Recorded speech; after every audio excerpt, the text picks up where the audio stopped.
धे टीवी के daily MCQ programme में आप सभी का स्वागत है। इस कार्यक्रम में हम आईएएस और पीसीएस जैसी प्रतियोगी परीक्षाओं के लिए महत्वपूर्ण बहुविकल्पीय प्रश्नों पर चर्चा करते हैं। तो आइए शुरू करते हैं। पहला प्रश्न, डायटम टेस्ट के संबंध में निम्नलिखित में कौन सा कथन सत्य है? पहला, डायटम एक तरह का शैवाल यानी एल्गी होता है। दूसरा, डायटम टेस्ट से ये पता लगाया जा सकता है कि किसी भी व्यक्ति की मृत्यु पानी में डूबने से हुई है या नहीं। आपके ऑप्शंस है ए केवल एक, बी केवल दो, सी एक और दो दोनों, अथवा ऑप्शन डी इनमें से कोई नहीं।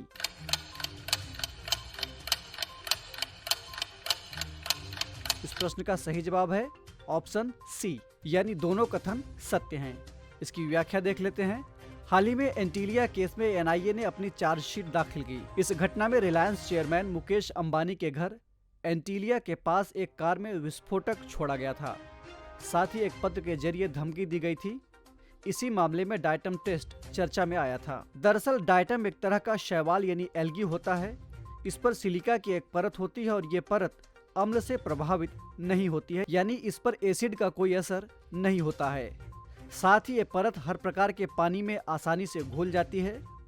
जब कोई जीवित व्यक्ति पानी में डूबता है तो सांस लेने के साथ पानी फेफड़ों में भी चला जाता है और उसके साथ साथ पानी में पाए जाने वाले डायटम भी उस इंसान के फेफड़ों में प्रवेश कर जाते हैं। डायटम के इन परीक्षणों की मदद से हम पता लगा सकते हैं कि इंसान की मौत पानी में डूबने से हुई है या फिर मृत शरीर को पानी में डुबोया गया था, यानी व्यक्ति को पहले से मार करके पानी में फेंक दिया गया हो।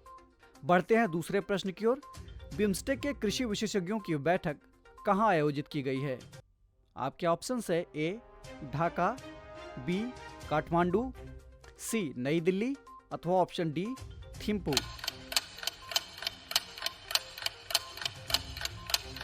इस प्रश्न का सही जवाब है ऑप्शन सी। इसकी व्याख्या देख लेते हैं। बिम्स्टेक के कृषि विशेषज्ञों की 8वीं बैठक भारत द्वारा आयोजित की गई है।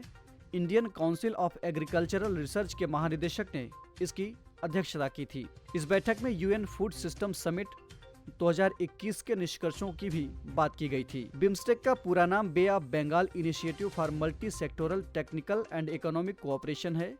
ये एक क्षेत्रीय बहुपक्षीय संगठन है और बंगाल की खाड़ी के तटवर्ती और समीपवर्ती क्षेत्रों में स्थित देश इसके सदस्य हैं। इसके 7 सदस्यों में से 5 दक्षिण एशिया से हैं, जिनमें बांग्लादेश, भूटान, भारत, नेपाल और श्रीलंका शामिल हैं और 2 म्यांमार और थाईलैंड दक्षिण पूर्व एशिया से हैं। बढ़ते हैं अगले प्रश्न की ओर।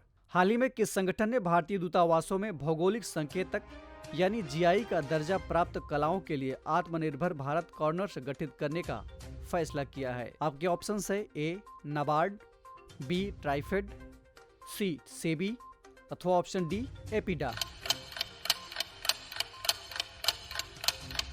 इस प्रश्न का सही जवाब है ऑप्शन बी। इसकी व्याख्या देख लेते हैं। हाल ही में ट्राइफेड ने भारतीय दूतावासों में भौगोलिक संकेतक यानी जीआई का दर्जा प्राप्त कलाओं के लिए आत्मनिर्भर भारत कॉर्नर्स गठित करने का फैसला किया है। भारत के कुल 75 मिशनों अथवा दूतावासों में इसका संगठन किया जाएगा। अगले 90 दिनों के भीतर भारत का विदेश मंत्रालय इस बात को क्रियान्वित करेगा। पहला आत्मनिर्भर भारत कॉर्नर थाईलैंड स्थित भारतीय दूतावास में खोला जाएगा। बढ़ते हैं चौथे प्रश्न की ओर। इस्लामिक सहयोग संगठन यानी ओआईसी जो हाल में सुर्खियों में चल रहा है, इसका मुख्यालय कहाँ स्थित है? आपके ऑप्शन है ए रियाद, बी अबू धाबी, सी कतर, अथवा ऑप्शन डी जेद्दाह। इस प्रश्न का सही जवाब है ऑप्शन डी। इसकी व्याख्या पर नजर डालते हैं। हाल ही में ओआईसी ने अरब लीग जैसे संगठनों और सऊदी अरब जैसे देशों के साथ ये आवाज उठाई है कि अल्जीरिया और मोरक्को के बीच जारी कूटनीतिक विवाद का शांतिपूर्ण समाधान किया जाए। इस्लामिक सहयोग संगठन यानी ओआईसी की स्थापना 25 सितंबर 1969 को रबात में हुई ऐतिहासिक शिखर सम्मेलन में हुई थी। ये एक अंतर्राष्ट्रीय संगठन है। ये संयुक्त राष्ट्र के बाद दूसरा सबसे बड़ा अंतर सरकारी संगठन है। इसमें सदस्य राष्ट्रों की संख्या 57 है। इसमें 40 मुस्लिम बहुल देश हैं। इसका मुख्यालय सऊदी अरब के जेद्दाह में है। पाकिस्तान इसके संस्थापक सदस्यों में से एक है। बढ़ते हैं कार्यक्रम के अंतिम प्रश्न की ओर। निम्नलिखित कथनों पर विचार कीजिए। पहला, हाल ही में लखनऊ पीजीआई ने लखनऊ शहर के लिए पहला पराग कैलेंडर विकसित किया है। दूसरा स्टेटमेंट, ये पराग कैलेंडर एलर्जी पैदा करने वाले संभावित कारकों की पहचान कर सकता है। उक्त में कौन सा अथवा कौन से कथन सत्य हैं? आपके ऑप्शंस हैं ए केवल एक, बी केवल दो, सी एक और दो दोनों, अथवा ऑप्शन डी इनमें से कोई नहीं। इस प्रश्न का सही जवाब है ऑप्शन बी। इसकी व्याख्या देख लेते हैं। हाल ही में चंडीगढ़ पीजीआई ने वायुजन्य यानी एयरबॉर्न पराग स्पेक्ट्रम की मौसमी आवधिकताओं की जांच कर चंडी शहर के लिए पहला पराग कैलेंडर विकसित किया है। ये पराग कैलेंडर एलर्जी पैदा करने वाले संभावित कारकों की पहचान कर सकता है। साथ ही ये उच्च पराग भार वाले मौसम में इसके जोखिम को कम करने के अलावा चिकित्सकों और एलर्जी पीड़ितों को इनके कारणों के संबंध में स्पष्ट समझ प्रदान कर सकता है। तो ये था आज का डेली एमसीक्यू कार्यक्रम। आपको यह कार्यक्रम कैसा लगा कमेंट करके हमें जरूर बताइएगा। साथ ही हमें ये भी बताइएगा कि आपके 5 में से कितने प्रश्न सही हुए। हम फिर मिलेंगे एक नए कार्यक्रम के साथ। तब तक के लिए इजाजत दीजिए। नमस्कार।